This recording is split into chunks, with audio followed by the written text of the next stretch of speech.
How's it, everybody? My name is Tyler Bender. I'm joined by Jordan Moffitt. Jordan, we are here for the 2022 Spring HHSAA League of Legends Championship. It's so glad to be doing this. Jordan and I, we usually do the ASU League of Legends stuff, but now we are back repping the 808. I'm a local boy myself. Jordan, I know you have some ties back to the islands, so glad that you could join me today and we can have a good stream going.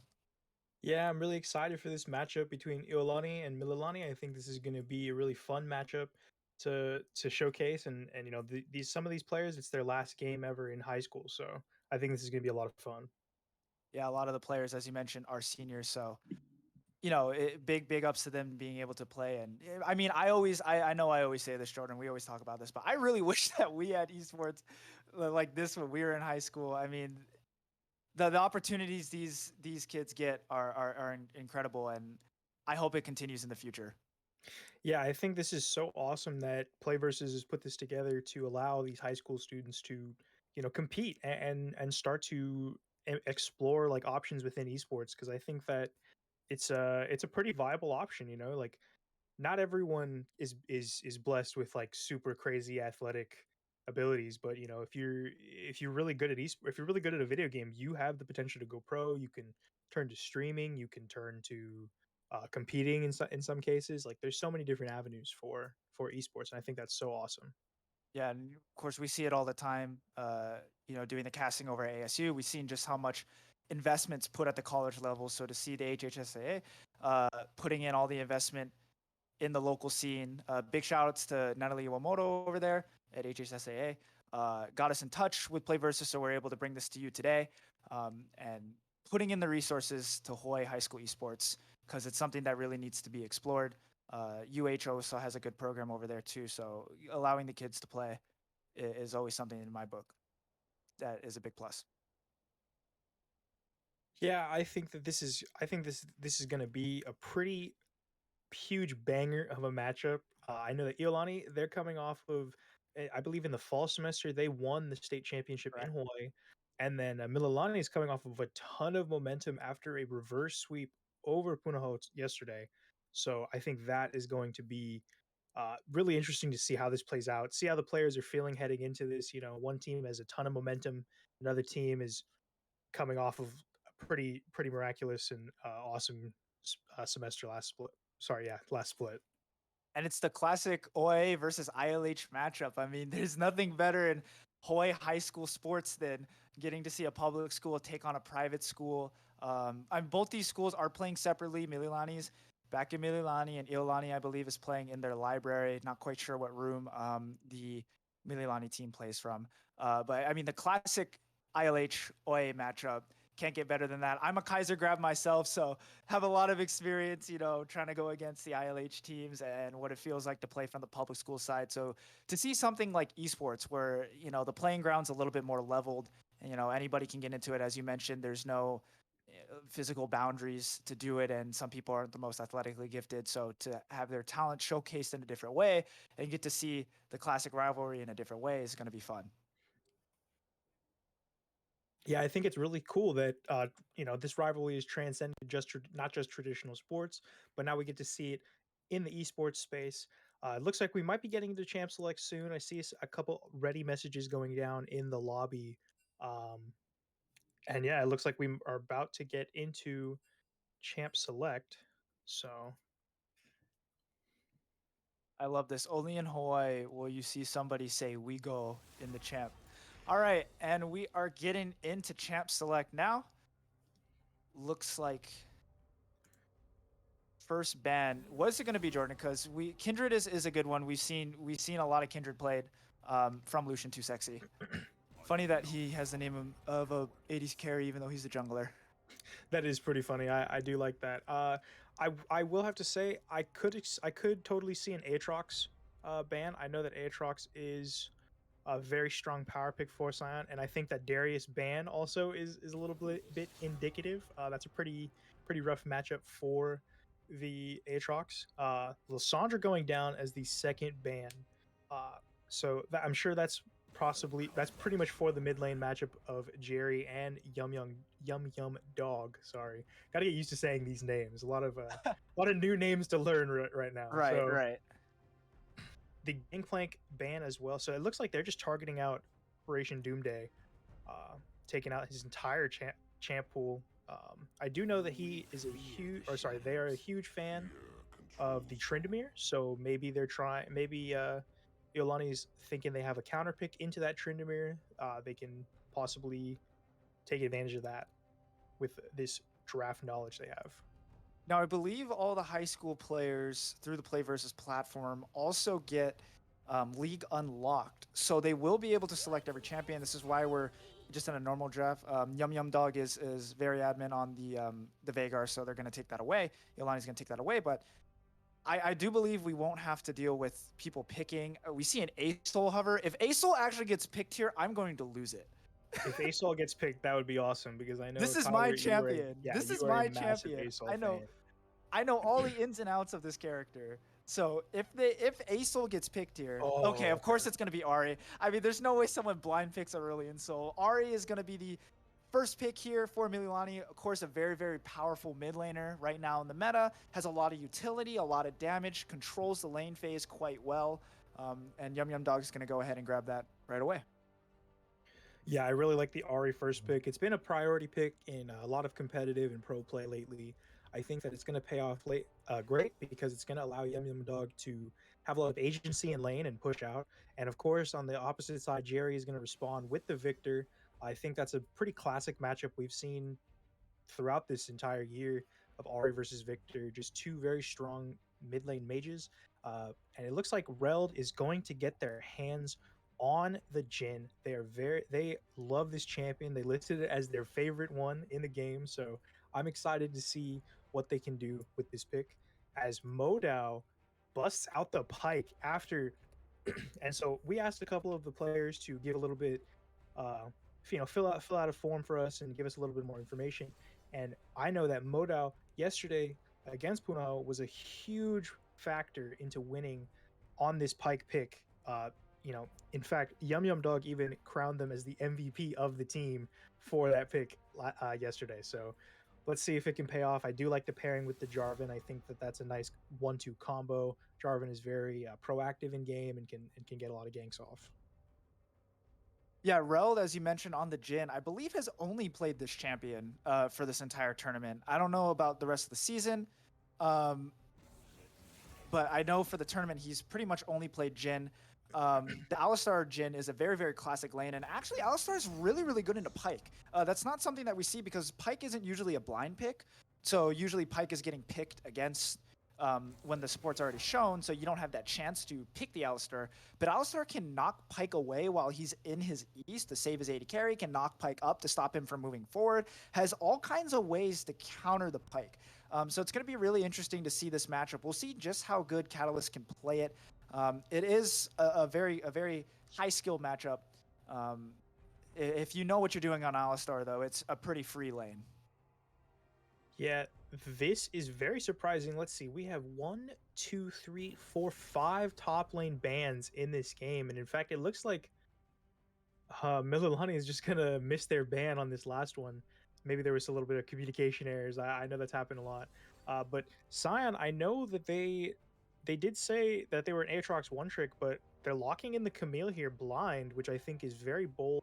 I know that Operation Doomday, that's another one of their fallback picks. So, like I said, I think they're trying to target out Operation Doomday and take advantage of them. So we'll see how this Camille pick turns out. We're going to get to see the rest of Mililani's draft as they the Vayne Spicy. I like that. They're bringing out the spice in the finals. I think that's exactly the right time to do that. And I really like the Vayne Jarvan combo. If someone gets stuck in that Cataclysm, you throw a Vayne E in there, you get the condemn. It's an insta condemn against Jarvan wall. Very, very good combo. Vayne also does really, really well into Alistar. If you have quick enough reactions, you can actually condemn the Alistar away while he's in his W.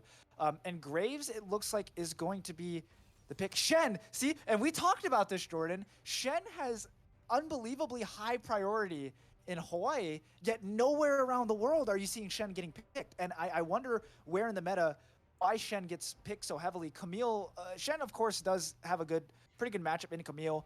Looks like Wukong jungle is going to be the pick. Lucian Too Sexy has played this a couple of times. And with the Wukong, did the Wukong changes come out? Can he dash over the walls now? Yes, he can, and he is Yeah, so very, very broken. He is very, very very good, strong. very invade heavy champion. Jarvan isn't the best duelist in the early levels as well. So taking something like a Wukong and looking for invades early, especially when you have Jin Alistar who's going to get a push. Camille, I'm not quite sure if Camille can get the push against Shen, but you know, it is going to be interesting to match up to see. I do think Shen performs quite well into Camille though, especially if you're going to go Hullbreaker this game. Well, actually, it makes no sense to go Hullbreaker, but I don't know. Where do you kind of see the Camille matchup, Jordan? I know you play a lot of the champion quite a bit. I do play a lot of Camille. I think Camille is going to get taken advantage of pretty early on by Shen. Early trades are going to go very, very hard until Camille can pick up at least one or two items, or sorry, one or two components to build an item, like a Sheen or maybe a Phage or can't remember the Hearthbound Axe. Is that the one that I'm forgetting? That's like the Or newer item. yeah, that's So for if you go into Triforce. Yeah, yeah, Triforce. Yeah. So yeah, I think that Camille is going to get taken advantage of pretty early on. The Shen also offers a lot of global presence as soon as they hit 6. But I do think that if Camille is able to take maybe Ignite, they can go for some early cheese. They can go for some early aggression in this lane and take advantage of Shen. But I do know that Shen is a very strong duelist early in the game. right. A lot of Shens opt to take the Ignite as well because you have that sort of global TP, and at a certain point, you don't really need TP to join the fight. A lot of top laners will take teleport, mid laners as well will take teleport, not just to get back to the lane early after a bad trade, but so that they can split in a side lane. Now, Shen does have the global teleport, so he can split in a side lane for free whenever he wants, as long as his ultimate is up. I also think having a Shen too is a really good fallback for teams who, you know, if they're a little unsure about their team fighting, just making sure that you have a champion who can put the shield on the carry, make sure that carry can stay alive. It also gives a lot of agency with the Jarvan and the Ahri as well. If they go forward and look for a play, you can get a Shen ult on top of that. And now all of a sudden, your AD carry is caught out and he didn't even do anything wrong. He wasn't even positioned terribly. So Shen does provide a lot of agency. It's funny though that we see the Shen being kind of our priority, but not the Twisted Fate. When I would argue that Twisted Fate's ult has a little bit more agency, just in the fact that his CC is pretty much guaranteed, as opposed to Shen's, which is of course is technically a skill shot. You know, so it will be So interesting. here's what I'm thinking. I'm trying to get into the minds of the players of Mililani. One of the most classic comps in all of League of Legends. You get a champ that can go invisible, and you pick a Shen to TP on them while they're invisible and get into the enemy backline. Right. This pike is gonna be going invisible, and they're gonna be getting deep into those fights. The Shen can just drop in on him, and then you have two stuns because you have the pike's E on top of the Shen taunt. So that's a ton of CC you're getting pumped out. The Vayne also can go invisible as well. And I do think that Shen's shields, I think they got buffed like earlier this Yes. season. Yeah, Yes. it went Yes. it, They it did. went way under the radar, and people did not pick up Shen globally. But I think that Shen is a very strong and underrated pick right now, and I'm very very excited to see what Operation Doomday can pull off with this champion. I'm also very excited to see Lucian Too Sexy because a lot of pro games have not been playing on the most recent patch, so we haven't gotten to see Wukong in competitive play. But it's a very fun champion. I love that they kind of transitioned him into being a jungler. It fits the thematic of a monkey a lot more. Um, and also, I enjoyed playing Wukong jungle back in the day, like when I was first playing, learning to play League. A lot of gank agency, a lot of team fight potential, and that's another thing we didn't touch on. There is a lot of wombo combo potential from both of these teams, but I like the side of Iolani's a little better because you have the Camille Victor Wukong combo, and that's just instant death if you get onto a carry. Well, looks like we are done with the spectator delay. We are going to start getting into the game here. We are going to be able to see what runes everyone has taken. That's always something we need to discuss.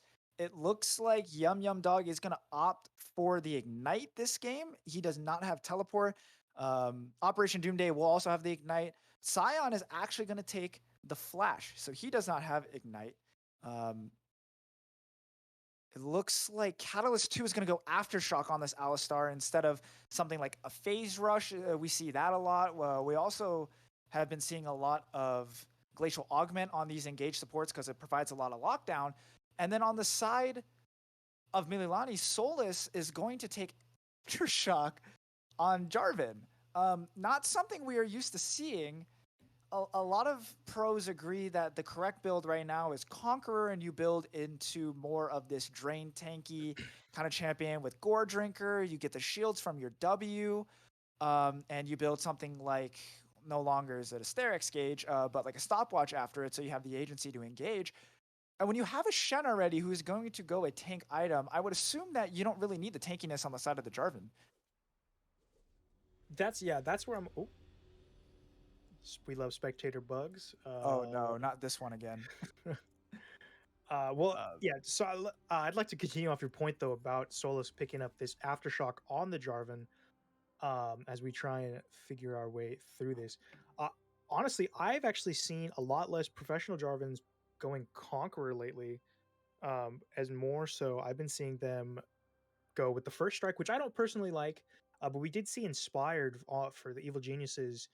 We saw that he went with the enchanted spellbook, uh, because I believe that the inspiration tree is just totally broken. It's very overpowered because you have futures market, you have a free stopwatch, and you have free boots, or possibly. Um, and so, sorry, this spectator, or sorry, this bug is throwing me off just a little bit.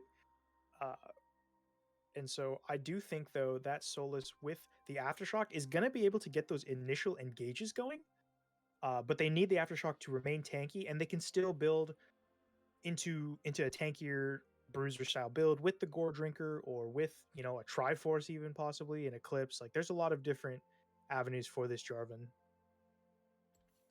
Yeah, and as we're talking about that, as we mentioned, we are in this spectator bug. This is one that we have run into quite a bit while trying to work with ASU. This is just the client acting up. We aren't quite sure. We know one way to fix this. We aren't quite sure how to do it in a timely manner. So for now, we are going to take a quick pause while we try and figure this out. We'll be right back once we have this figured out, and we'll jump into the game. We'll see you in a bit.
And we are back. We were able to get it fixed up for you guys. So we're going to get into the game here in just a second. It looks like all the teams are out on the Rift now, and we are just going to get a typical line of scrimmage. I know that's a football term, but we also use it in League of Legends. This is just when we refer to all the teams just kind of standing in a neutral position, nobody really walking past that river, making sure that nobody walks into their side of the map. And yeah, pretty standard, pretty safe stuff. I would like to see at least one invade though this series. I kind of want things to get a little bit spicy, you know, Jordan? Yeah, I think an invade would be a lot of fun to watch, especially with how aggressive both of these teams seemingly want to play with the team comps they've assembled. I am a little curious to see what this Wukong's clear is going to be, just because we haven't seen a ton of Wukongs in competitive as of yet. Looks like they're probably going to be pathing down to the bot lane, but Solus is going to get this leash from Spoo and Modo. Sorry, I kept mispronouncing their name. It is Modo, not Modao. Yeah, and you mentioned the Wukong starting on the top side. This actually is a really smart thing to do. What a lot of people don't realize is, you know, you may think like, oh, I'm taking my top laner out of the lane. But Camille isn't going to get the push early anyways, so why does she have to be there when the minions meet? You can allow your bot lane. Jhin Alistar loves to try and get this early push because Alistar needs level 2 to do anything. So giving your Nice hook. laner something early is really good, and a nice hook there from Modo is going to give a little bit of damage on a Catalyst. Level 2 coming out for Operation Doomday first. He finds the taunt, but Sion able to get that shield passive off in time, so it doesn't take as much damage as she probably should have. And with this grasp is just going to sit here in this lane and try and farm up. Started the W as well. Jerry trading with Yum Yum Dog in the mid lane as well. Yeah, Sion is going to have a rough time, especially starting with that W. Operation Doomday did get the early trade off, but they're actually equal in pots, and Sion actually did opt into the cookies, so they will have a little more sustain, which I do like. I think that's pretty smart rune choice, especially in this lane where it doesn't seem like there's going to be a ton of action without the junglers. Ooh, misses that minion right there. Let's see if they can pick up this cannon real quick. Now, what I'm a little bit scared of. Oh, sorry. Well, no, it's okay. But what I'm a little bit scared about is the way the Operation Doomday has these waves stacking up on the top side, and with Solus making his way up too. With Aftershock, can look for an early turret dive because he's gonna have the armor and the resistance to tank up that turret. Almost, I think Reld actually missed that minion. Yeah. But this is really scary situation here for Sion. He does have the flash, so he is able to get out of something if he reacts quick enough. It's not like he doesn't have the flash. Reld able to get away from that hook thanks to the fleet footwork movement speed, but it looks like Operation Doomday is going to take a back here.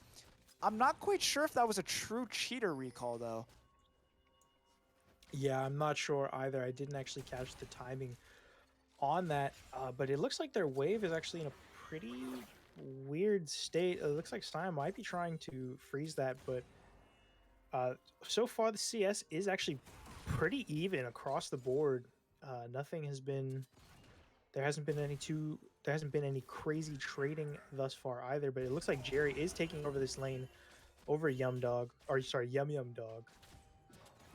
Now the ward placed by Lucian Too Sexy in Solus's jungle is going to get him spotted out. Solus now making his way back down to his Krugs. Maybe looking for a play bot lane here as the Yolani bot lane starting to overextend just a little bit here on this wave. Let's see if they take their back now. I believe that with the longsword start, that Reld should have enough gold to pick up the Noon Quiver here. And it looks like they're going to start to channel their back, so they'll be safe from a gank for now. As Jerry and Yum Dog just doing normal Victor Ari things in the mid lane, just classic farming it out, but Jerry's actually going to get a freeze here. Yeah, that's actually really nice for Jerry. Denies a ton of minions and XP from Yum Dog, taking advantage because he knew that they had to back. And I just wanted to note, every time you say Reld, I think you're saying Rel, and I'm Rel, like, where is there a Rel in this game? I'm like looking all around on the map, and but yeah, so Operation Doomday actually only was able to pick up the Ruby Crystal on that back, while Sion did actually get their hands on the Sheen, like I had mentioned. So we'll see if they can start doing a little more damage in these trades, have a little more agency in the lane. As Lucian Too Sexy has finally pathed to the bottom side of the map, but it's actually pretty behind Solus now. Solus has already got. Actually, no, wait. When did Lucian Too Sexy get their recall off? I actually never even saw them. He recalled after his full clear. He walked into the Raptors and got the recall off. As you see a little bit of a trade up here in the top lane. With the Shen E coming out, it's going to mean that Sion isn't able to get any damage back. Huge wave stacking here on the bot side, though. We'll see if anybody tries to convert it. Solus has yet to gank, and he's playing Jarvan, which is, you know, normally a champion we see ganking. I think something I also failed to mention was a lot of Jarvans these days are also taking first strike, and then after their first clear, literally ignoring all their camps and just perma-ganking to get their gold. So funny to see that Solus hasn't ganked. More trades up here in the top lane, though. Yeah, they might be looking for a dive here now, or Solus might just be looking for some potential camps. But yeah, I'm very surprised that we haven't seen a Jarvan gank thus far. It's one of those champions that you really want to get active. You really want to enable your laners because you have so many tools early on to help you. And it looks like this dive is just not going to happen as Sion is just beating down on Operation Doomday. Yeah, But that would have been a Rel, really scary dive too. Scion has ult, the Hextech ultimatum to get out of anything. yeah. And it looks like Lucian Too Sexy is clearing out this Scuttle Crab in the bot side. And because Sion did have that strong push in the top side, it looks like they might just be able to secure this first Drake of the game, which is going to be a Cloud Drake, as Catalyst puts a ward over the wall to make sure that no funny business is going to happen. Should be a easy smite, yeah. Lucian Too Sexy gonna go ahead and grab the smite item off of that as well. But this is a very, very passive game, and we talked a lot about how it might be quite aggressive from both sides, but Yeah, no kills yet, and we just await what's gonna happen. yeah, I was expecting a lot more action so far. Just some mild trades in the lanes, but I think these are two team fighting team comps, especially with the Jarvan and the Shen. And then obviously on the side of Iolani, sorry, you have the Camille Wukong Victor, like I pointed out earlier. We haven't seen the supports get out of lanes so far. I say that as the camera pans over to Moto, hovering in the topside river. Ooh, nice charm. Jerry might be caught out here. Moto's making his way over here. The Spirit Rush gets in. Flash over the wall for Moto. He's going to miss the hook. The Ignite goes out. Yum Yum Dog going to have to get out of that one. Jerry's just going to live. Lucian Too Sexy here trying to make his way in here. He W's the flash over the wall. Is flashed away by Yum Yum Dog. Catalyst tried to get there as well. And Lucian Too Sexy got in there. But now here comes a 1v1 on the bot side. Spoo is level 6 already. He's going to have the ult. The damage is a lot. Lethal Tempo going to give him the range. One more auto might have done it. But getting under the turret, Reld is going to live. Coming to the bot lane now is the rest of Iolani, but it looks like Spoo and Moto are just going to start to back away from this one. So there we go. We had a lot of fighting around the map, but no kills result from it, and everybody just kind of goes back. The fight over the Herald, though, might be pretty important coming up here in about a couple minutes. Yeah, no champions' bodies have hit the floor as of yet. There was so much action. I thought for sure somebody was dead in that trade in the mid lane, but Modout just the hook goes wide. Jerry with some nice sidestepping. They used the gravity field to, buy themselves some space and nice outplay. There were some summoner spells that did have to get burned. Moto and Yum Yum Dog are now missing their flash, so we might be able to see the side of Iolani take advantage of that. Solus, they're going to pick up the first Rift Herald of this game, and we'll see where they're going to drop that because they haven't had a ton of priority in any of their lanes really. On the side of Iolani, so nice pickup to deny that. But yeah, sorry, I kind of cut you off there for a second. A lot of it's actually in the top side, but I'm not too big of a fan of actually pushing out the lane for Shen because it just makes him dangerous to kind of overextend. Here comes more trades topside though. With the ERE expended, Sion decides not to continue more. Does get a little bit of health back from the W. The shield just a little too late. Catalyst also used the Hex Flash. He saw it in the bush there. He was charging it. It's the classic like charge the Hex Flash in a bush. But he didn't even really use it. But yeah, not a big fan of giving the Herald over to the Shen. So I wonder if they're going to use it mid lane. And it's funny, as much as the push has been in favor of Yum Yum Dog, it's actually Jerry that is up in CS.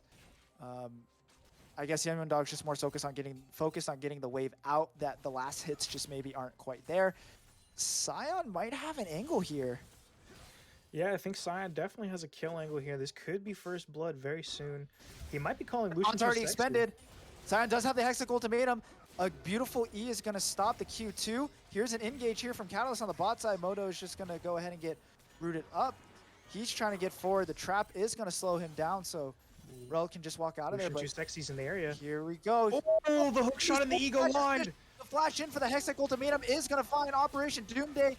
The spin to win from Lucian Sexy. Wait, but it's first blood over Operation Doomday. He picks up the kill on a Sion. Lucian Too Sexy going to go ahead and trade it out, though. I didn't even see how Sion got so low. So Scion got solo because Operation Doomday dropped the Ignite. We didn't actually note that. Operation Doomday is carrying Ignite in this matchup. So he has kill pressure at all times, no matter what, with that. Because the Lucian, or sorry, I'm sorry, the Shen is going to take up so much damage with all the shields, and you have the W to block all auto attacks coming in. So Scion was just doing a lot of no damage as they got taunted in by the Shen after Hextech ultimatuming in. That's a huge pickup on the side of Mililani to pick up that first blood.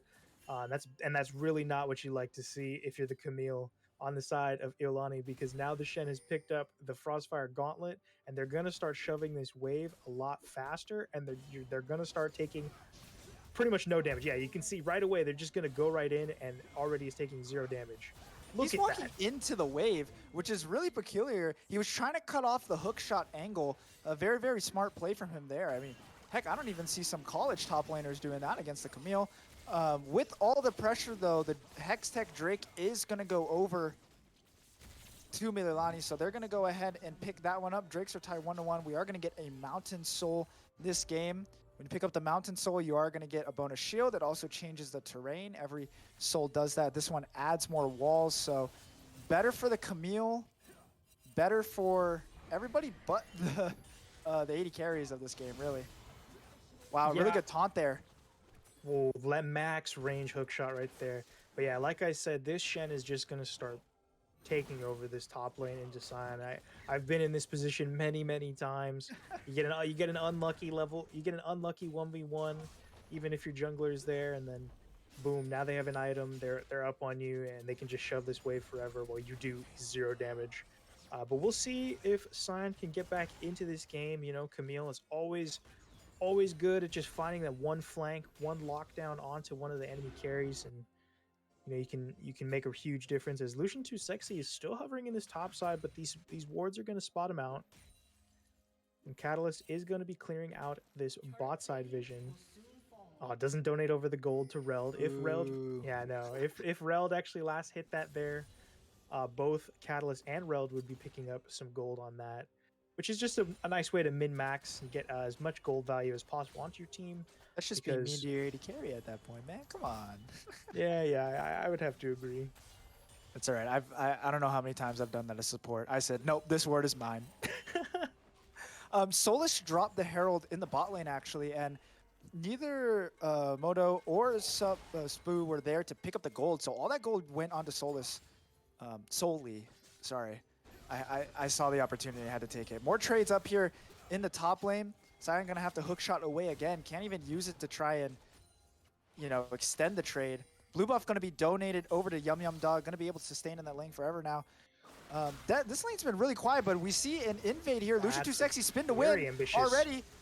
Good flash away from the charm. Jerry is here as well.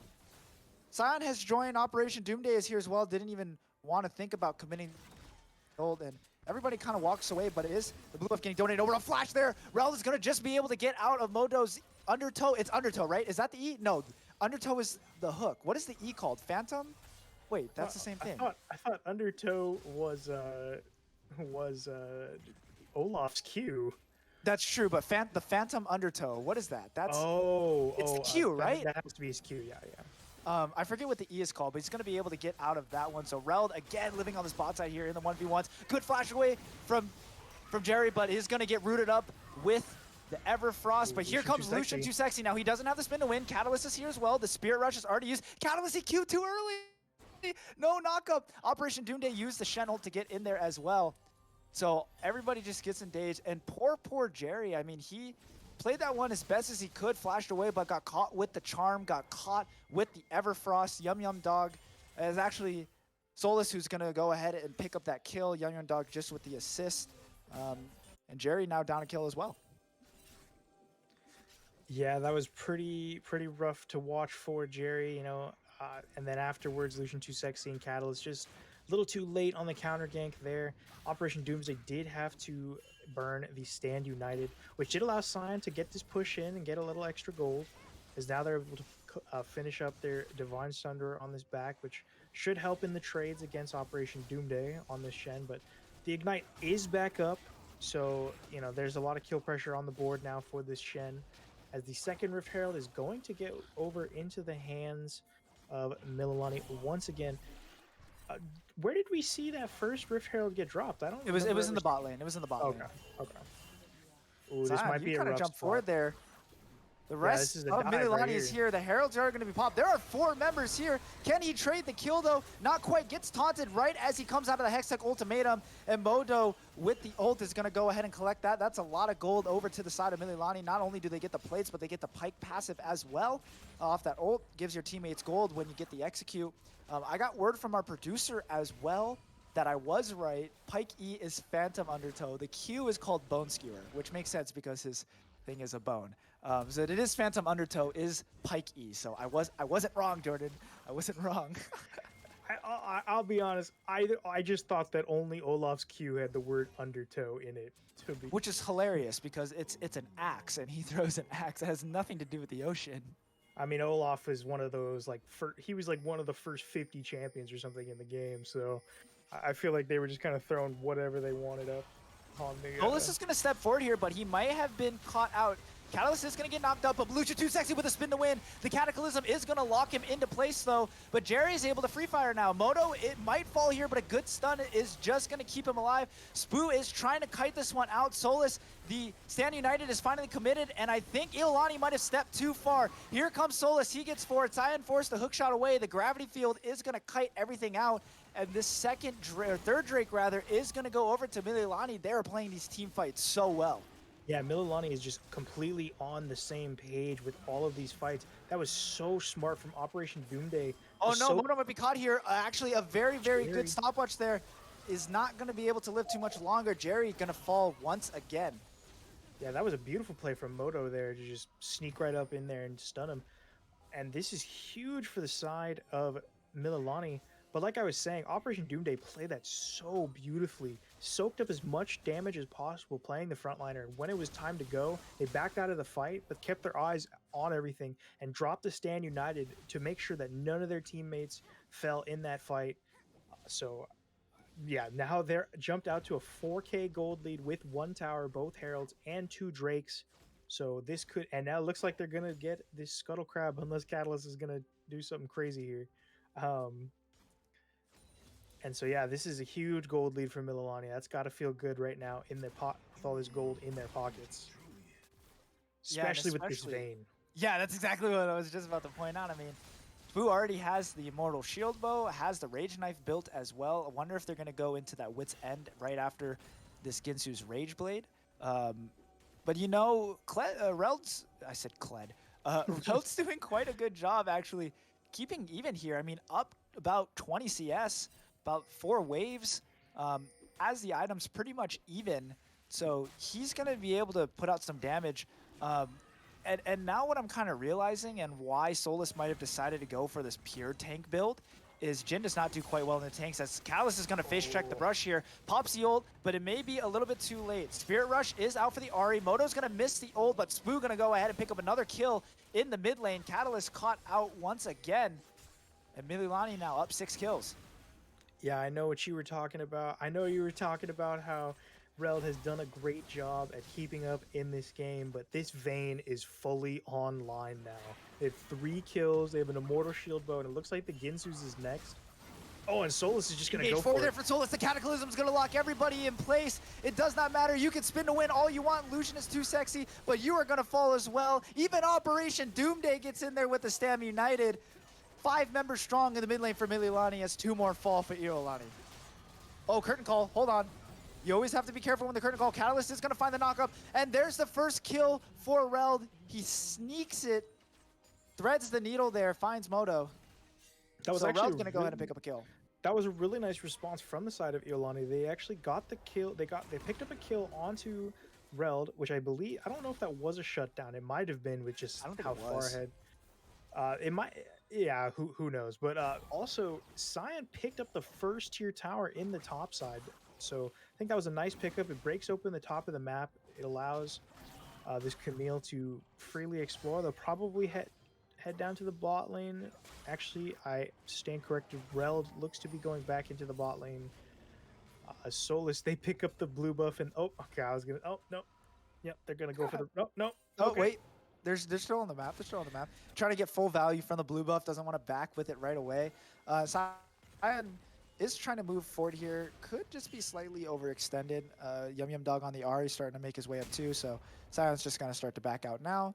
I think something that's interesting to note as well is the chains have come out now for Solus. We know a resident jungler who's big on the Anathema's chains build. Kindle gems specifically. Yeah, So I wonder if we're gonna see two chains this game. You know, the Shen could also bust out the chain. And then it looks like he's going for the Randuins first, though. Oh, actually, no, a Frozen Heart. Wait, Shen doesn't take mana. Okay, flash over the wall here from a Catalyst. Moto might be caught out here, condemned into the wall, insta by Spoo. He picks up another kill. Catalyst now has to kite away. There just was not enough damage. Jerry had to flash away. That gravity field does nothing for you. The lethal tempo range is going to help Spoo pick up another kill. 7-0 on this Vayne as the pings come out for the Baron. Yeah, like I said, this Vayne is online. Another 3 kills picked up for this Vayne now, and only the Ginsu's was completed on that last back. And Operation Doomday wasn't even there in that fight. They were just shoving in the top side. So I do believe that this Baron could be pretty free unless Reld is going to take some crazy, you know, Hail Mary shot here. Sion? Okay, I thought Sion was going to do something a little nutty. I definitely have done that before, trying to face check, and I'm just gonna go over the wall real quick. I totally would have done that, just because you know, I am a pretty wild player. Yes, I know. Yeah.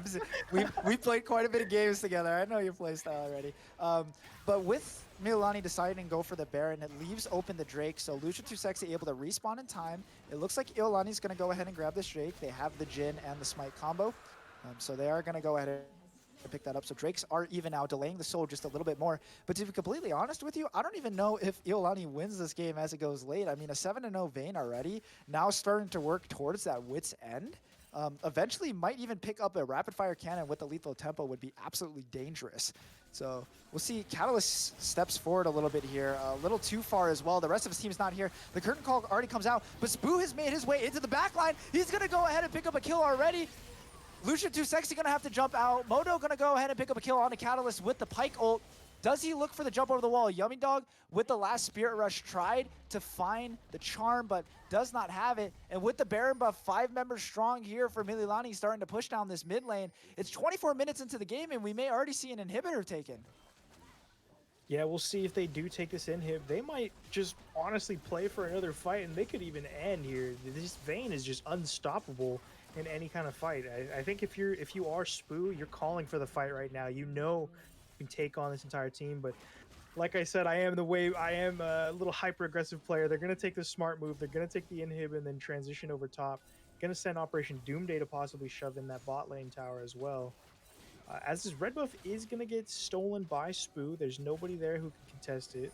Catalyst is gonna face check this again. Oh wait, his Victor, no, his Victor didn't save him. It's actually Jerry who steps forward. I thought for a second there that Jerry might have just done his support a huge favor on accident. I'm pretty sure that was an accidental auto onto that blast cone. But he actually doesn't do himself any favors, and he face checks the brush. 0-6 on the Victor here. Very, very rough game in the mid lane for Iolani. Yeah, we'll see how they can bounce back. You know, the game's not over until the Nexus has exploded. You know, at some point, Jerry, as his Victor, could just absolutely one-tap this Vayne in a fight and take over. You know, Victor does have that capability. We've seen it countless times on the international stage. I'm looking at you, Double If versus Crown in the 2016-17 World Championship. Double If, you watching? that'd be pretty awesome if Double If was watching right now. But so yeah, Spoo though is just so far ahead right now. Despite the dragons being evened up at 2 apiece, there are a lot of objective bounties on the table potentially. Oh, that's the power of the Wukong right there. You can get into the shield. Yum Yum Dog was looking for a very, very good play there, but Lucian Too Sexy with the outplay, going to be able to walk out of that one. Good sidestep on the Everfrost so he doesn't get rooted up. And is going to be able to grab his jungle camps. I'm a little curious as to Lucian Too Sexy opting into the Divine Sunderer. I I have I totally understand the build, but I do think that maybe a Triforce or even a Gore Drinker might have been a little better this game. I think Stride Breaker would have been a really fun one. You get into the back line, you pop the Stride Breaker, so you just get the slowdown. Make sure Uh, you stay on top of the Vayne. Yep. yeah, because he is kind of the sole engage for this team uh, outside of Catalyst, who Catalyst hasn't been able to find any good angles into these fights so far. Um, but we'll see what they can do. Oh, it looks like there's Goes gonna over be the a wall, the dive here. flash.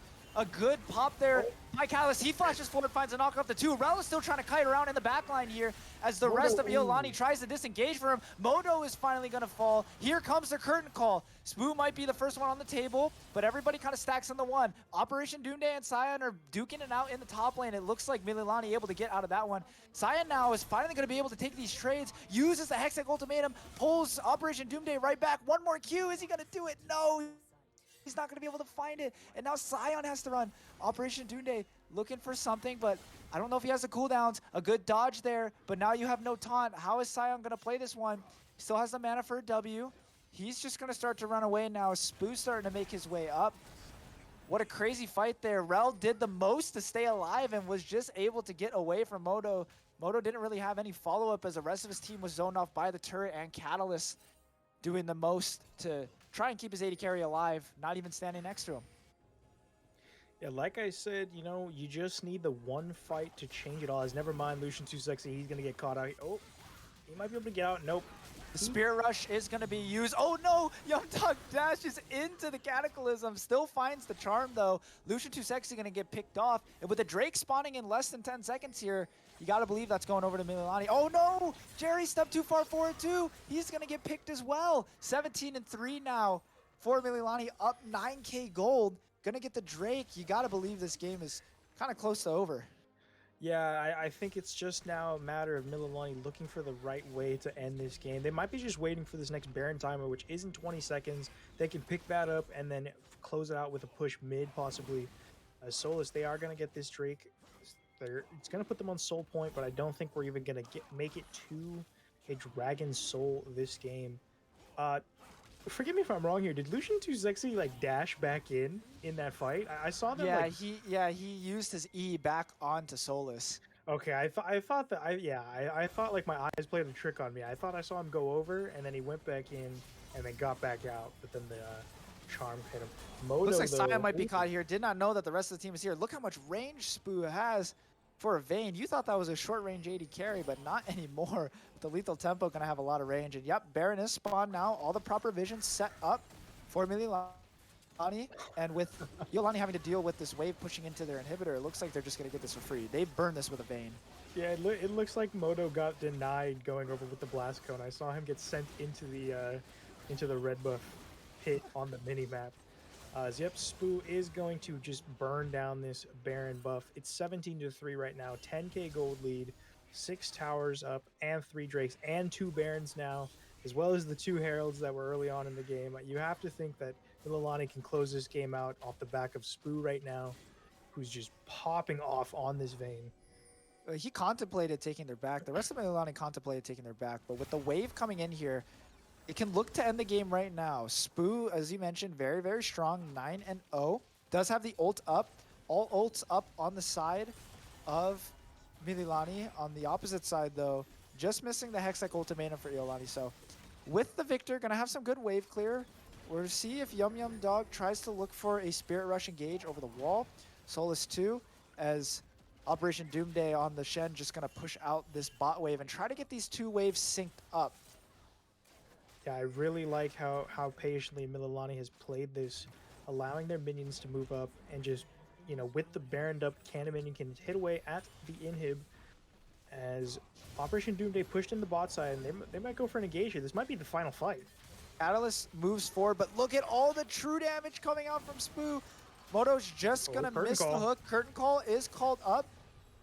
Moto over the wall, Spoo and Yum Yum Dog dodging a majority of the shots. This turret's gonna fall, and now where did the engage come in? A Cataclysm onto 4! He finds pretty much the entire backline. Mililani gonna start to try and do work. Lucian Too Sexy is in there. Spoo. Here comes the Stand United as Spoo is just going absolutely insane. Sion is gonna fall, flashes forward now. Spoo picks up a double kill. The inhib is gonna fall. But Reld and Catalyst are still alive. What can they do here? Solus is very low. Catalyst jumps forward on to the R. Young Yum Dog is going to just be able to live that one. Spoo puts out so much damage, and with these 4 Canyon minions, Mililani is going to go ahead and take game 1 in decisive fashion. Yeah, what a banger of a matchup for game 1 in this series. Spoo just popping off completely on the vein, looking like a young Uzi back in the day on RNG, just popping off, kiting, moving around like an absolute beast. And Rel did everything that they could to take over this game. But as we see, the Nexus did explode for Ilani. Mililani goes up 1-0 in this best of 3 series. And I'm very excited to see how Ilani can bounce back in game 2. It was yesterday we saw Mililani take it in reverse sweep fashion against Punahou. Are they going to allow that to happen to them again? Iolani looking to repeat, but they're already down a game, and in a best of 3 series, your back is against the wall. We're going to go to a quick break. We'll be right back with more Mililani versus Iolani for this HHSAA 2022 League of Legends Championship. We'll be right back.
We are back, everybody. Welcome to the HHSAA 2022 Spring League of Legends Championship between Mililani and Iolani. I'm Tyler Bender. Joined with me is Jordan Moffitt. We saw Mililani take game one, and we are already in the draft for game two. Jordan, we see some bands that we saw last time. Do you expect to see like pretty much the same band? Yep. Okay, there's the Jin. There's the Vayne. Yeah, I was expecting to see a Vayne ban first rotation. Ooh, Yum Yum Dog's actually gonna ban the Ari despite playing it. Maybe they just don't want to get Jerry's hands on that. GP is also gonna get banned away. Just a generally strong top laner. I do know that I know that Operation Doomday does enjoy that champion. We'll see if they're gonna bust out the Tryndamere. I'm actually interested to see. They did list that that's their favorite champion in the game. Um, and I've been actually watching a ton of Tryndamere gameplay. Wow, the First Vhagar pick actually made it through. Vhagar. Yeah, I know that this is one of Jerry's favorite champions as well. Very strong pick, a lot of potential to take over a game. Uh, I mean, obviously, Spoo's not going to get their hands on the Vayne this time, but I don't think Vayne playing into a Vhagar is ever fun. You still are a shorter range ADC. Vhagar's cage is massive, so you will be having to kite around that. Volibear first pick on the red side for uh, Mililani. We'll see if that's going to head into the top lane or into the jungle in either Operation Doomday or Solus's hands. Yeah, really good flex pick. Volibear in the top lane right now is super strong. I've been playing it a lot. You can go AP and you just absolutely stomp people. You could decide to go AD as well and be a tank, as Moto is going to get his hands on the pike again. I guess Iolani thinking that that wasn't really the deciding factor in the game. MF is going to be the hover, so we might just see a classic MF Nautilus lane here. I would be surprised if, or Leona even, I would be surprised if we saw something like the Alistar again. I don't think it was that effective. Just kind of proving that the champion doesn't really do too much in the meta right now. Yeah, the Alistar pick was a little disappointing. As the champion, like you said, has just been falling, or has just kind of fallen out of the meta. I feel like a lot of things have to go perfectly for. Wow, ooh, Diana. I think a lot of things have to go perfectly for the Alistar to work. I think you also have to get a pretty early lead. Wow, Vladimir. Whoa. I looked away from my Okay. screen for half a second. I looked back and see the pick, and then we have a Vladimir. Now, another flex pick. So we have two flex picks on the board here for Mililani. Potentially three. I mean, Pike. I've seen a lot of Pike mids. Mid, lately. yeah. Okay, Huh. there's the Malphite ban. This is awesome to see. I have not seen a Vladimir in God knows how long.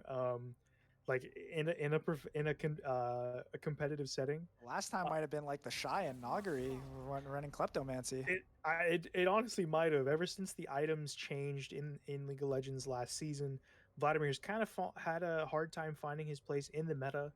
Very excited though to see this champion at work. They can take over the game late.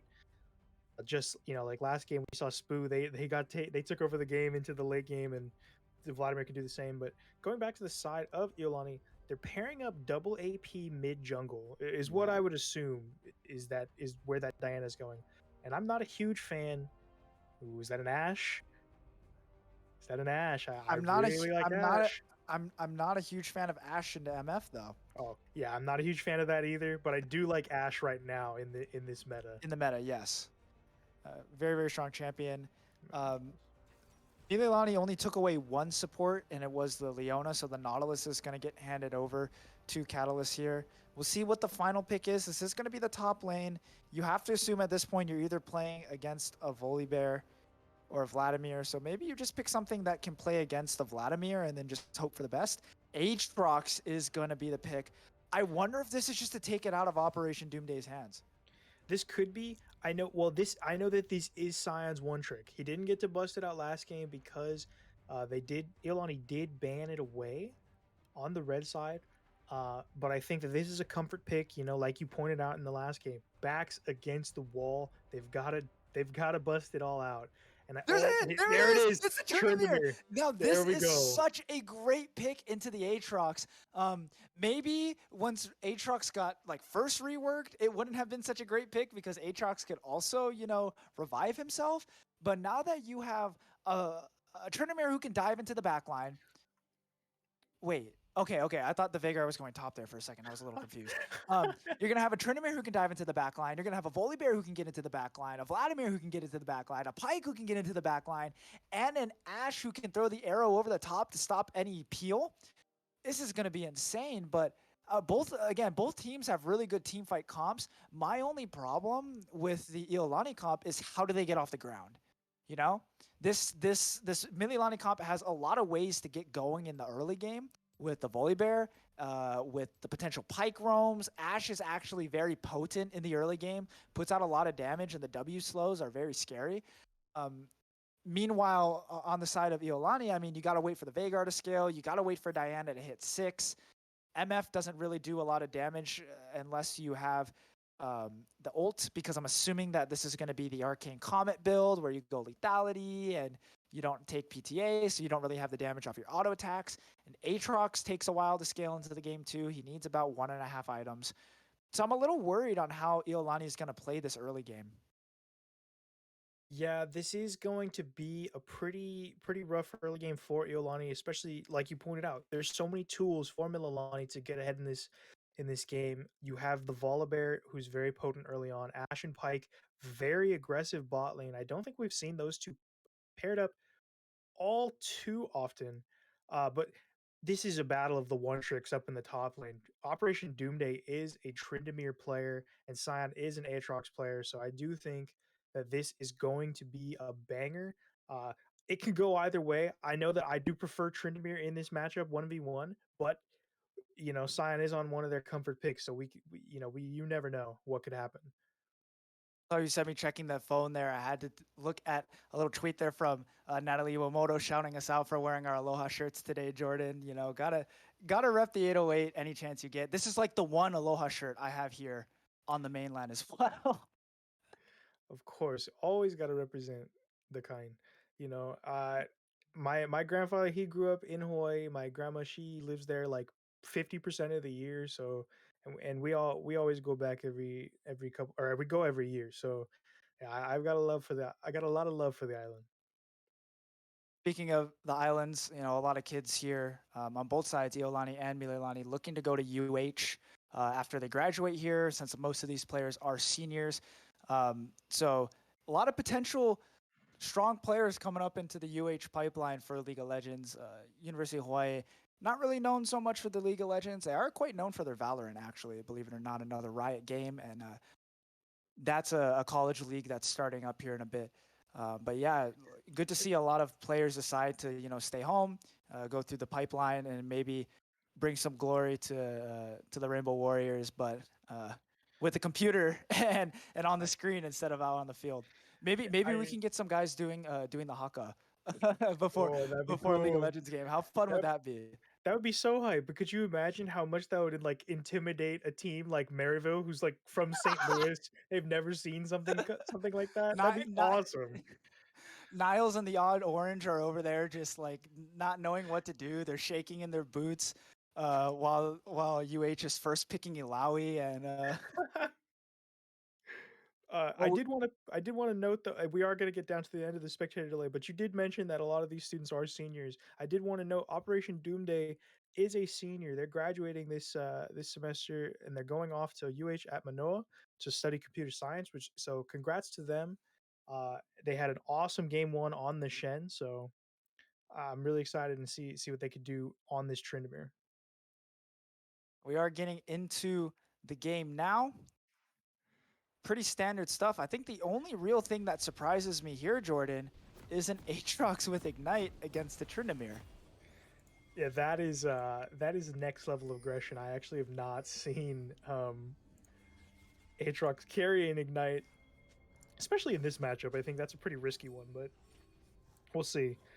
I do love the Volibear Cop skin. I think that's a classic. It always reminds me of my favorite jungler in EU, El Yoya. Yankos, oh, Oh, yikes. shoot, my fault. Well, Yankos also uses the skin, so. And Here's the invade, and this is the classic. Look at this. We got the double invades going on. When is the last time you've seen this, Jordan? Both teams are invading each other, not knowing where each other are. They completely walk right past each other. They get that's Iolani get the ward down. They might think they might start to realize what's going on. You see Rel, he kind of stops before checking this bush. Um, I, I I have not seen the double invade in a hot second, and here we go. We're gonna have the level 1 fight break out. Catalyst gonna start to take some damage. He finds a hook on a Moto. The Q already coming out here from Rel, then flashing over the wall is Moto. So everybody just kind of walks away. Only the flash expended on the side of Mililani. So that was not quite the level 1 fight I wanted. I thought we were gonna get some LPL like level 1, everybody like rushing in to fight for the boys. Well, we did see both top laners recall and head back to lane, so it was going to be a 4v4. But I do think that the Nautilus is just always going to win that trade at level 1, especially if you're going to land that hook. But nice on Moto to just tank that up. You know, knew they weren't going to die, allowed the team to get out, and has to burn the flash. But it's so early on in the game that it's going to be a pretty minute point, especially because this Diana is going to have to farm up a bit to get level 6, so they can't really do much until then. So, you know, no harm, no foul on the side of Mililani, as Operation Doomsday is already getting the better of Sion in these trades. He got 2 crits off that trade with the Tryndamere passive. Yeah, I will note that Operation Doomsday, despite being a Tryndamere fanatic, did say that Tryndamere should be. Wow, that hook did not look big like hook there for Catalyst, but he's actually going to get pulled himself under the turret. The Halo Blade's going to do a lot of damage. Rel able to walk in there in time to get some trade damage back, but this is where the matchup gets really scary. Now Operation Doomsday starting to push under turret. There's another crit. No crit on that auto there, but once he starts to get these E's going, Catalyst looking for a hook. He's just going to get the auto attack there on a Moto. Moto might be in trouble here. Ooh, nice. A big hook on the follow on the Phantom Undertow, but now having to flash away is Catalyst. Here comes the Diana over the top. Lucian too sexy actually on a good gank, going to be able to pick up the kill. Too late to the play is Solus, so it's first blood over to Iolani. Yeah, Operation Doomsday just playing a little aggressive, a little too aggressive, a little too cocky there. Speaking of too aggressive, Lucian too sexy might be a little bit too aggressive here. Trying to take away his blue buff with Solus in the area. But now Jerry making his way over too. Lucian too sexy jumps forward with the Conqueror, gonna do a lot of damage here. Flashing over Jinrui. When does the cage come out? Jerry, you gotta put the cage out. I don't know if he has it. Lucian too sexy almost dies to the red buff. Did Jerry put the cage down at all? Does he not have it? I didn't see the cage go down at all. He might not have it. He might have just misleveled something. But Spencer, can you click on the Veigar there to see if he leveled up the cage at all? He did not. He put 2 points in a queue. You know what? It's actually really smart because Vladimir can just get out of your cage for free anyway. So get some more damage while you're at it. Why not? Makes sense. But Solus in the end is going to be able to stale away this blue buff. So a 3 buff for him. Yeah, that was honestly, I knew that was looking kind of doomed for Lucian too sexy. Volibear is one of the best early game skirmishing junglers. They're so tanky. They do a ton of damage early on. And like I said, Diana is not going to do too much, despite picking up that first blood kill on Operation Doomsday, who was getting a little cocky there, trying to fight them under tower as a pre-6 Tryndamere. But it looks like so far, though, everything is pretty even across the board, except in the jungle, because Solus was able to steal away the blue buff. Lucian too sexy still decided to run to their blue side, despite there not being anything to, I guess, check the blue buff and see if it was still there. But they're going to lose a lot of time here, as Solus is now in prime position to possibly get a gank off in the top lane. But I do think that Sion they ping it off. They know that there's a ward there. Solus is just going to get a nice back, potentially go help out the spot lane. Love that back animation. Thank you for zooming in on that, Spencer. As we go back to the bot lane, Iolani's bot lane still has a pretty significant advantage. Not up a lot of farm, but just constantly has the push, and this is going to allow Lucian too sexy to start to make his way into Solus's blue side jungle and look for some steals, but the pings are already out. It looks like Mono might have caught Lucian too sexy. Beautiful sidestep there, but the slows on the auto attack and the W, not going to do too much, but stepping too far forward might be Spoo. Here comes the Predator. from Jerry. Oh, when is the cage? It finds its mark, but they don't know. They don't have the vision on him. He was invis. Meanwhile, Sion in the top lane is actually getting a lot of trade damage. He has the Ignite coming back up, so he may look for a solo kill here onto Operation Doomday quite soon. The wave is going to crash. It is going to be the Drake going over to the side of Iolani. Lucian Too Sexy might be tanking up just a little bit too much. Does have the smite though, so we'll be able to smite it. And it's going to go ahead and pick that up. But I always love it when we see the Yordle just running in there at Mach 7. Yeah, we got the opportunity to cast a few Predator Lucian games. I'm sorry, not Lucian, Veigar games. I absolutely love that champion. So much fun. Yeah, Sion is winning out on a lot of those trades in the top side right now. But Operation Doomday doesn't have level 6 yet. So we haven't seen the Undying Rage as of yet. As Solus is now going to start pathing over. They might run into each other. No, he's just going to find a ward. That was the point I was trying to make. Oh, sorry, go on. No, well, the point I was trying to make about the bot lane before that fight broke out was the reason why I don't like the Ashe into MF is unless you're also going Arcane Comment on the Ashe, you don't really have much of a push. Yeah, you have the W and it's a lot of poke, but you can just stand behind the wave and you're never going to get hit by the W. Meanwhile, if you want to poke out on the side for MF, that E comes over the top and it can hit anybody. So you're never going to have the push. The bullet, the double up is always very scary to lane against. And when you have a Pyke too, kind of hard to get any sort of push because he doesn't really get to step up in lane, especially against a Nautilus. Yeah, for sure. I actually thought in that bot lane fight that Spoo was going to die. They were stepping up way too far forward when the Nautilus showed up on the screen. Oh, yep, there we go. There's the Undying Rage. I wanted to let you finish your point because that's just kind of classic Tryndamere gaming. Wasn't really much to talk about there, but a good solo kill up in the top lane for Operation Doomday, really showing off all that Tryndamere can do. Yeah, Tryndamere is going to pay off, I think, tenfold. Wow, what a huge wave. Yeah, that's a lot of CS denied. No TP. Deny Sion. Oh, okay. Looks like Lucian 260 is going to be able to pick up at least a lot of this XP. Make sure that it doesn't go fully to waste. And this actually might work out in the favor. Yeah, it might help him to get to level 6 and make his ganks a lot more potent. But Solus and Moto are on that Rift Herald. Lucian 260 in the area. Solus does have the ult, so, and they do know because they just took that in that ward. Yum Yum Dog is in the area as well. Modal looking for the hook, is not going to find it. Solus just going to go ahead and hit the eye, and they're going to go pick up this first Herald. Iolani has yet to secure a Herald in this series. It's been all Mililani rotating up for it. Jerry just going to keep farming away here in the mid lane. Another farm fest from two mid laners that aren't known for taking early skirmishes anyways.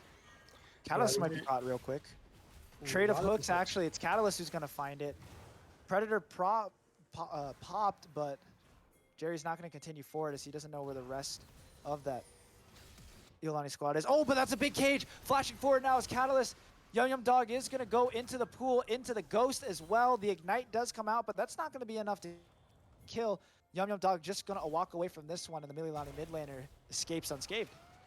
Yeah, and that's what you were talking about with the cage. That's why the Veigar didn't have the level. X-Flash over the wall. Here comes the engage on a Solus. A bullet time over the top, and a big diagonal. It's going to pull two back. Catalyst is going to be the one that picks up the kill in the end. Lucian Too Sexy flashes forward to try and find this kill. The Q finds its mark, and the E as well, but out of dashes now, and Moto going to be able to get out of that one with the Moby boots. Beautiful play there, though, on the side of Iolani, knowing that Solus will be in his jungle, and they find the invade. The bullet time going to help secure a kill. Yeah, Iolani, they are just not going down without a fight. Dropping game 1, but in game 2, they're already off to a pretty good start. Up almost 1k gold and very, very aggressive so far.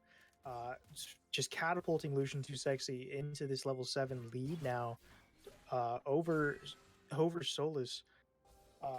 As well as this Veigar is now up 10 CS too. That's not the champion you want to get a ton of damage into. But it looks like Sion is going to get picked on once again after having a pretty rough go about in the previous game. Everyone was living in his lane. As a lot of gold is going to get donated over, and a lot of CS is going to get denied to this Aatrox. who is really struggling to come online. You know, only the plated steel caps and a longsword completed 10 minutes into the game. So we'll see how this plays out for Aatrox, which is a strong team fighter. Has to pop the ultimate, but Solus is nearby. They He's want to just get being this. run down, but here comes the Veigar with the Predator. Not able to find any damage though, so it's just gonna walk away from this one. Operation Doomday though, gonna try and take away this Gromp. Solus kites back through the mid lane, but Operation Doomday now is on to Jerry. Flashes through the cage. All Jerry has to do is walk back through it as well. I think still has ult. Yes, he does. Operation Doomday with the ult, with the ghost pop. Gets one kill. Is he able to get another one? We see a fight break out down here in the bot lane, though. Lucia Too Sexy with a big Diana ult is going to allow Rel to find that bullet time over the top. Spoo had to flash over the wall, but now it's Catalyst who might be caught out. He is slowed up. He is stunned up. A kill over to Yum Yum Dog. Trades all over the map. Kills picked up in the top and the bot lane for both teams, but it's going to be Drake going over to Mililani at the end of the day. Able to pick up a kill of Scion as well in the top lane off that Tryndamere trade. And this game, completely different from game one. This is a bloodbath. Yeah, this game is super aggressive. A lot of fun, a lot of action happening so far. What's it called? What was I gonna say?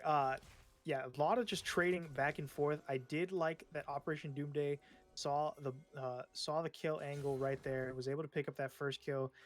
Did have to fall to Scion, who actually is now caught up in this CS. But that Ocean Drake going over to the side of Mililani is huge, as Spoo might be getting caught out here. Yeah, Okay. that slow was very scary, especially when Catalyst was walking down the lane like that. If he had flash, that was a dead Ashe. For sure. Jerry gonna go ahead and clear this vision over here. Now, what I really like about opening up this top side for the Tryndamere is you pretty much always force Scion to be in the lane, as Spoo might just get soloed down here. Not dead quite yet, is just gonna live. Had to use the heal, but now it's Moto who might be caught. Sidesteps one, but not able to get away from Q3. Another kill there for Scion, so he's able to kind of work his way back into the game. And Moto now just kind of giving over kills. Yeah, wow, that was a lot of damage from the Aatrox right off the bat there. Right.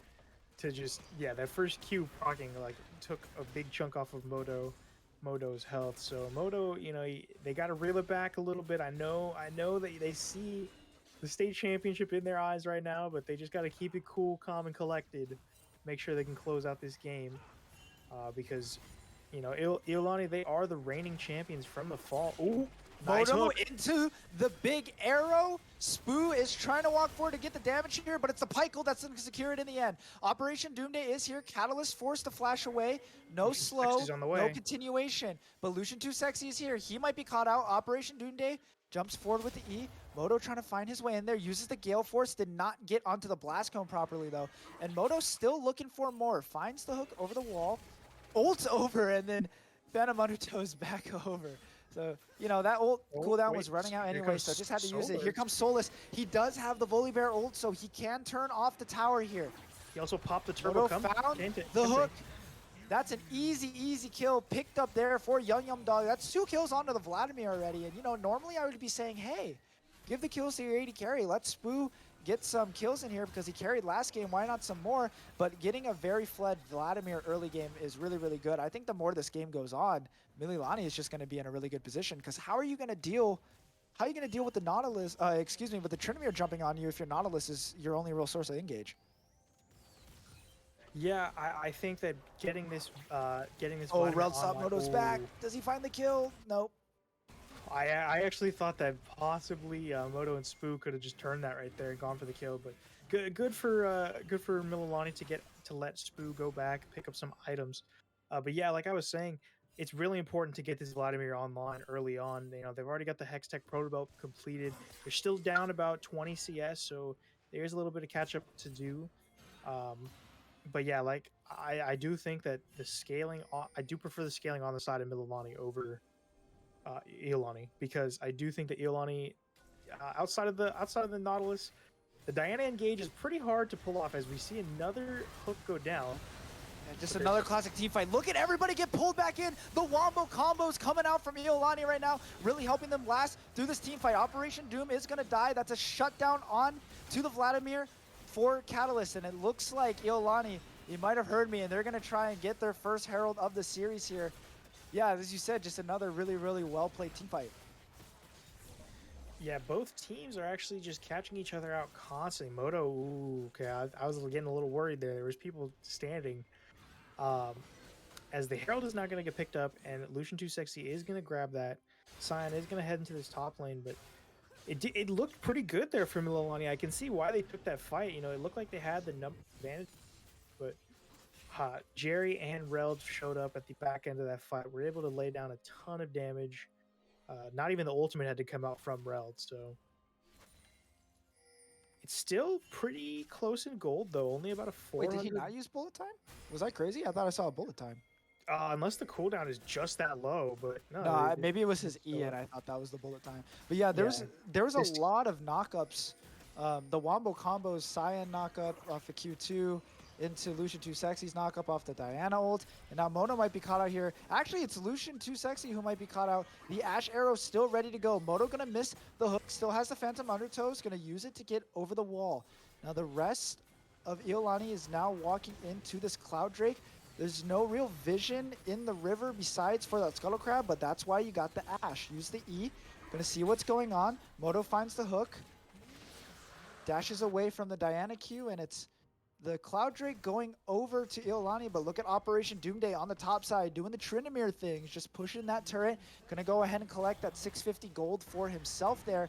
But on the bottom side of the map, it's Iolani trying to look to make a play. Yum Yum Dog goes forward, instantly popped into the pool. The Herald is going to take the turn. Flashing forward is Lucian Too Sexy. He finds a big gold. The kill goes over to Rel. Beautiful pick there from the side of Iolani. Yeah, that was really, really nice by the side of Iolani. They dropped the Herald as well to pick up that tower. In response, as a cross map response to Operation Doomday, taking that tier 2. But that's something we gotta look out for. Oh, Moto. Oh, just barely stopping that back. I think that was for sure a kill. He does have the ultimate too to get that execute off. Jerry might be dead here. It's going to get stunned up. Operation Doom is just walking on the side. Solus uses the ult to make sure that he doesn't get stunned up by the cage. 350 gold in the back pockets of Operation Doomday as he finds another kill. Yeah, Operation Doomday, despite only having 3 kills and 3 deaths, he's going to be a problem. I mean, we already saw that he was just shoving in his top lane constantly. We'll probably see him move into the bot lane if he doesn't die on this rotation here. I can see him, you know, I think this might just be a Tryndamere split push monster game where he's just going to take it over from the side lanes. You can't do anything about it, but we will see as Solus is just going to clear out his topside jungle. Spoo is taking the Gromp, it looks like, as Moto is also taking out some vision.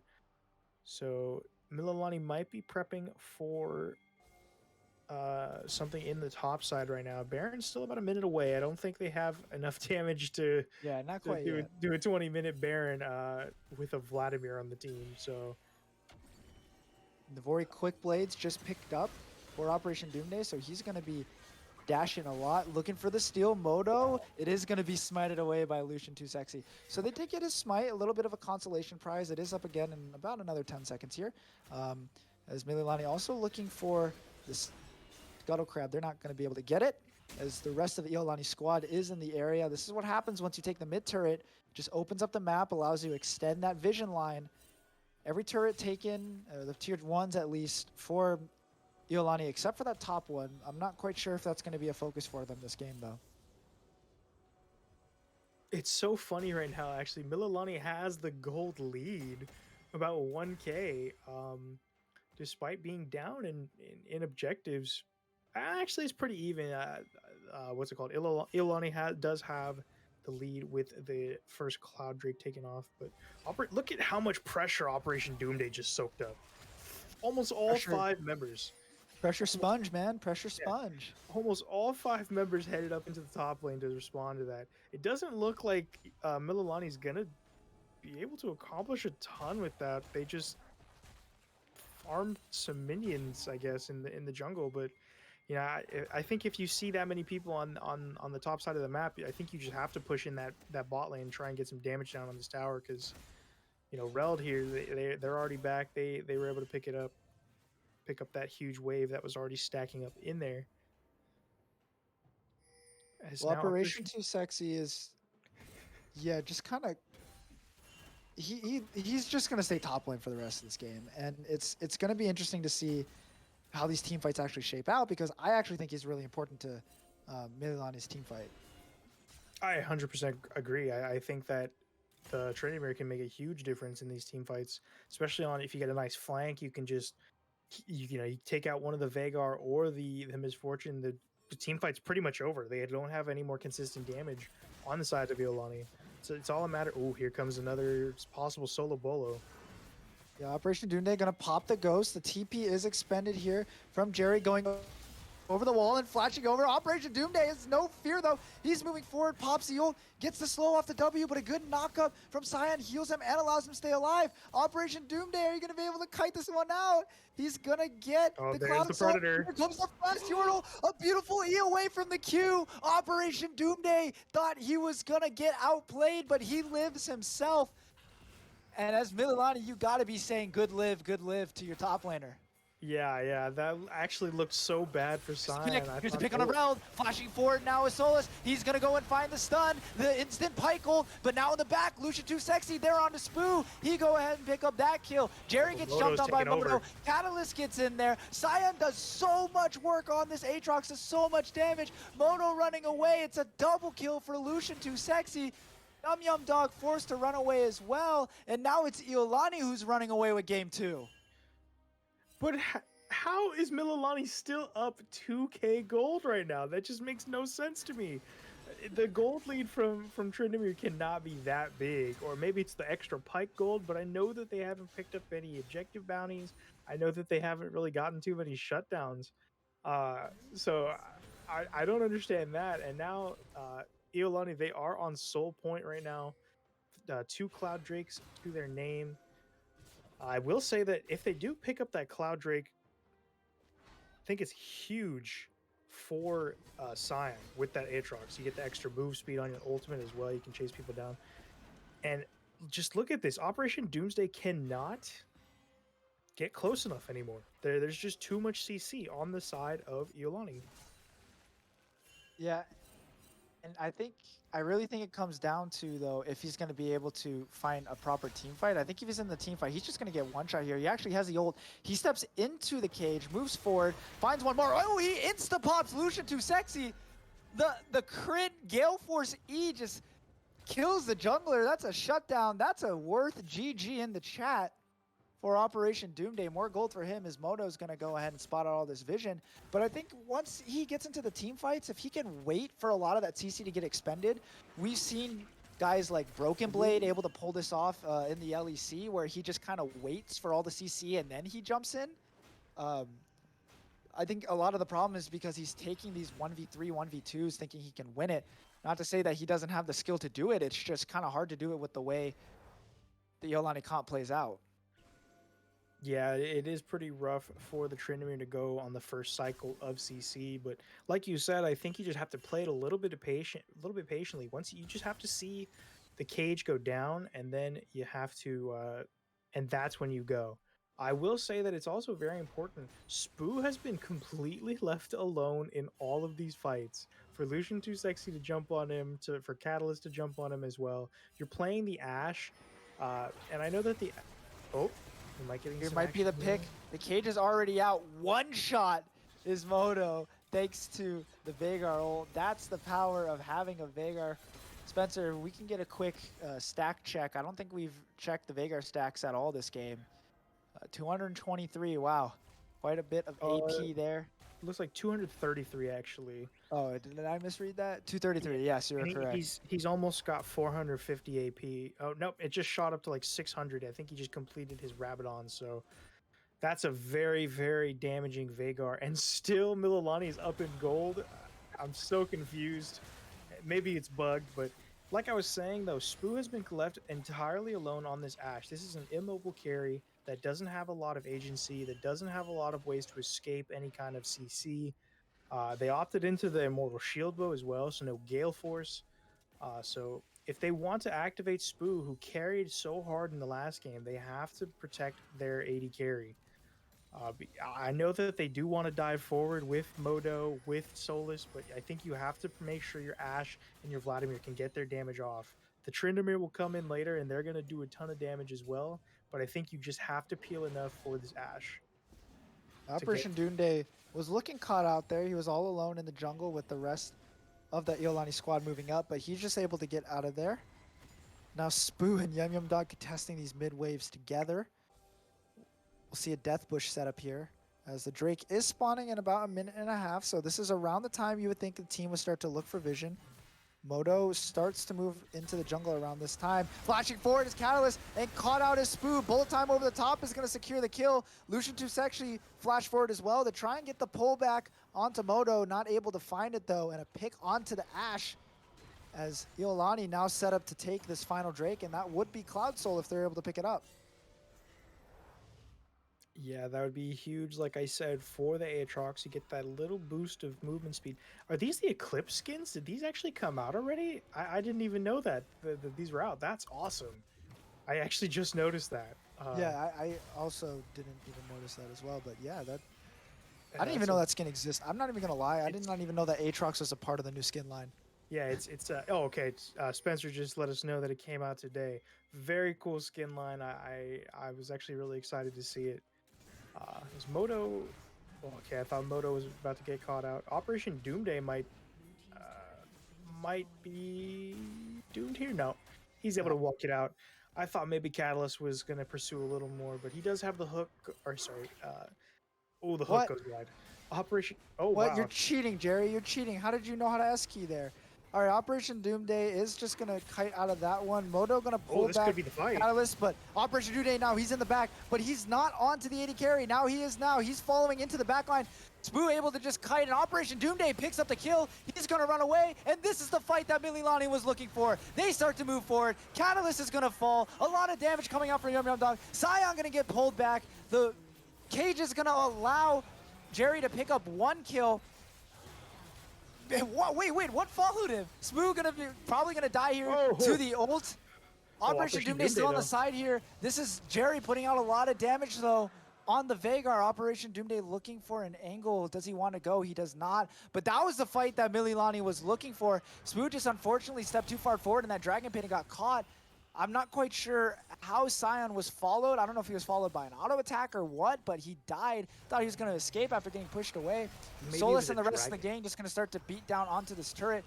Here comes the Volibear Q. It's just stopwatch flashing away is Jerry, so he's going to be able to get out of that one, but that's a flash down on the Veigar, and that might be an important cooldown. Baron is up. Jerry's not going to have flash for this next dragon, so we'll see how Mililani decides to play it, as now maybe they found some footing in this game.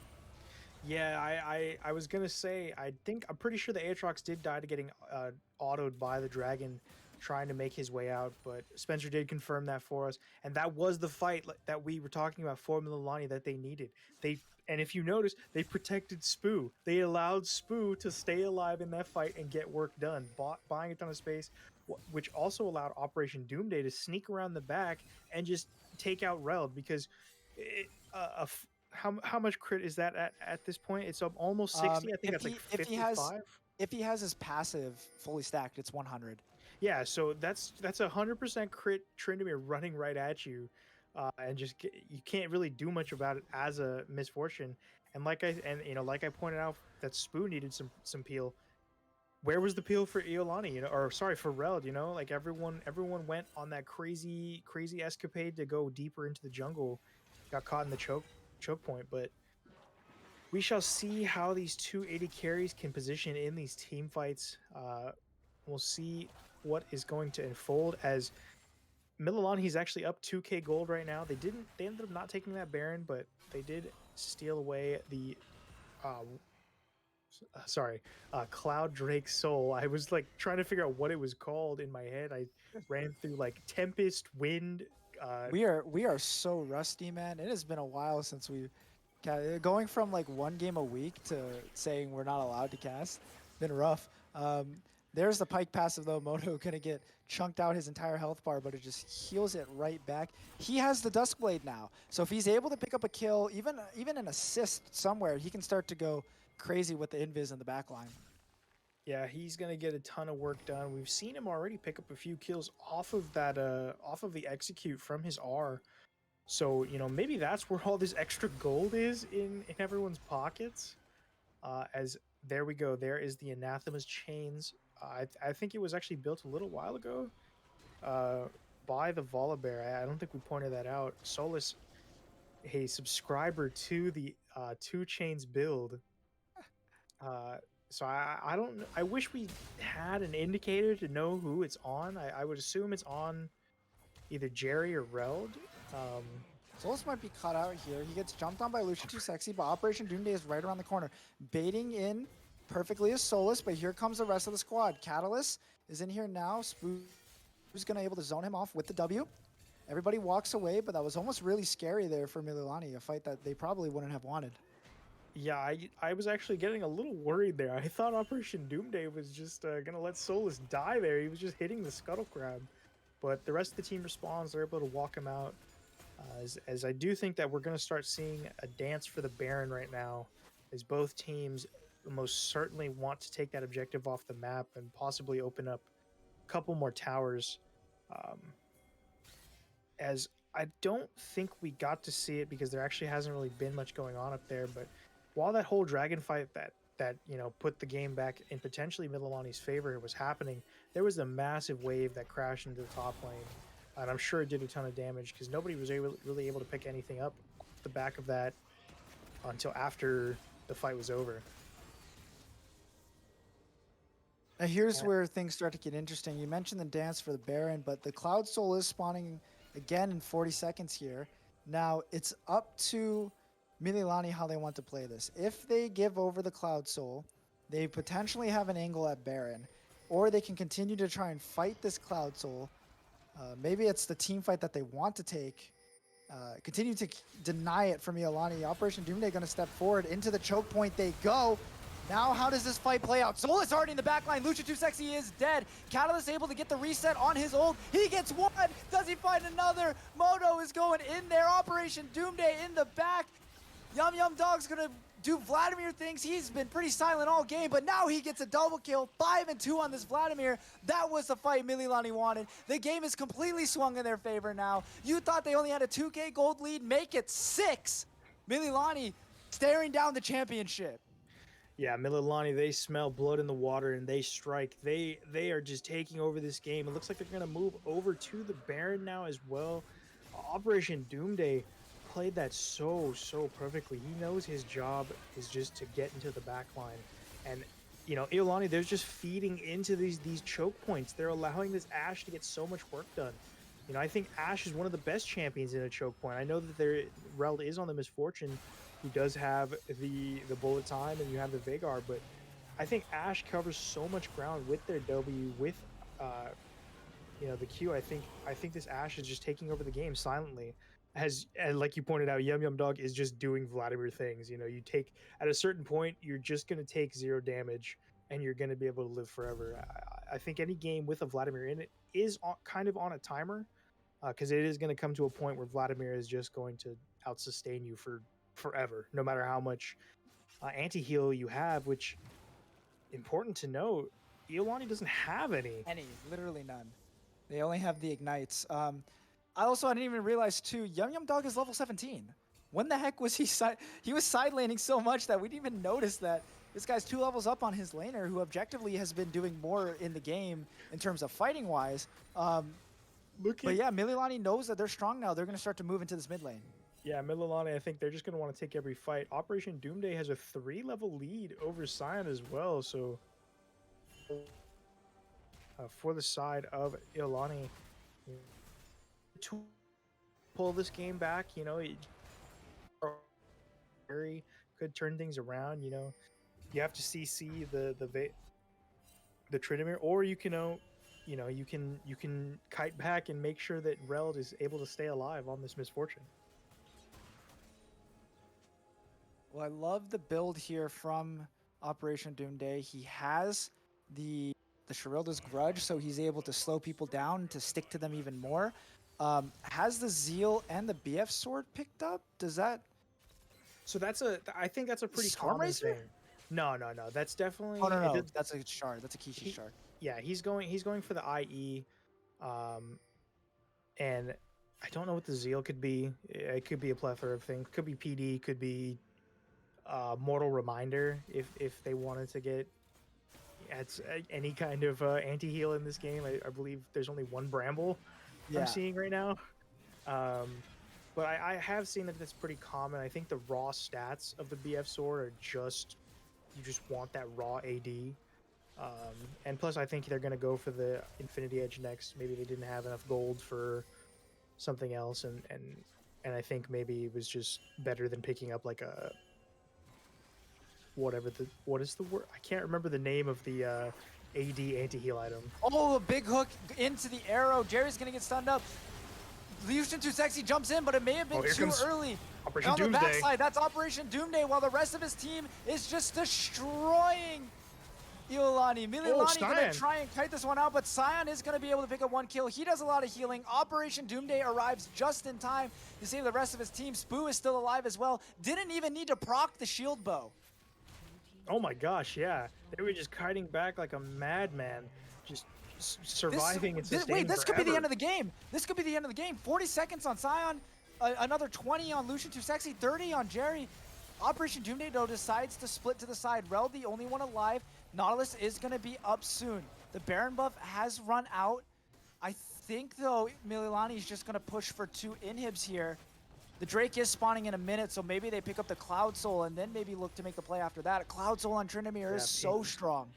Yeah, the pings are going down now onto that Cloud Drake. It is spawning in 1 minute, so I do think that Mililani should take their backs now. They should just get reset, get a ton, they have a ton of gold to spend, I'm sure. Spoo might be overstaying their welcome here. They do have home guards now and can run into the base, but Lucian Too Sexy I guess they're just gonna run into their topside jungle, pick up as much as possible. This is now I'm terrible at math. That's what, a 12k gold 12K, lead yeah. for. I was about to say, I can't do math either. Yeah, it's a 12k gold lead for the side of Mililani. Operation Doomsday has just ran away with this game. Yeah, there we go. There's the Infinity Edge completed. I'm sure that Zeal is going to be...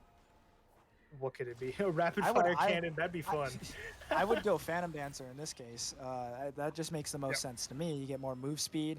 You are going to have the Cloud Soul here in just a little bit. It looks like they're only going to send Spoo to try and get it. Jerry going to step forward to put that control word down, but even though he found Operation Doomsday, he can't really do much. And there it is. Cloud Soul picked up for Mililani. They have out of combat move speed and slow resistance, and now anytime any of them uses their ultimate, they're going to get a move speed buff. This is really good for the Pyke, for the Vladimir. It's really good for everybody but the Ashe, pretty much, as Mililani starts to take their resets, because Baron's spawning in a minute now, so they can pick this up pretty easily as well.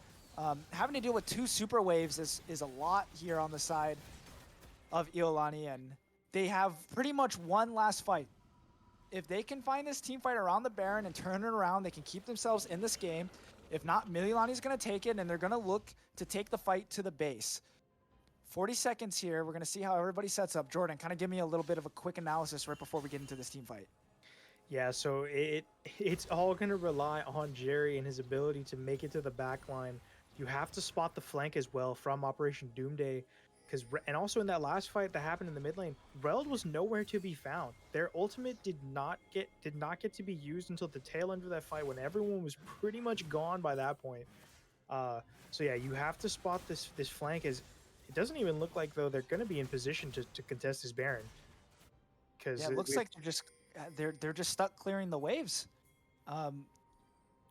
That's the problem when you don't have a teleport on your top laner. You can't contest for things like this.